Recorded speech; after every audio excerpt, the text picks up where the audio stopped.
যে হাত উপরে, হাত উপরে, কান থেকে যেন হাত না সরে। হ্যাঁ, এভাবে কান থেকে যেন হাত না সরে। এবার কি করবো আমরা, শ্বাস নিয়ে পিছনে যাবো, শ্বাস ছেড়ে সামনে যখন আসবো আবার কপাল, ঠিক আছে? চলো শ্বাস নিয়ে পিছনে, 1, পিছনে যাও, 2, সাম, বাহ,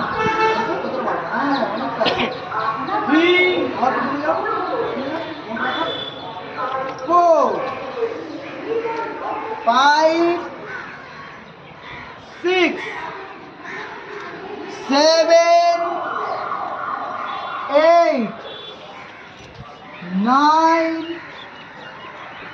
10, 11, 12, 13, 14, 15, 16, 17, 18, 19, 20, relax.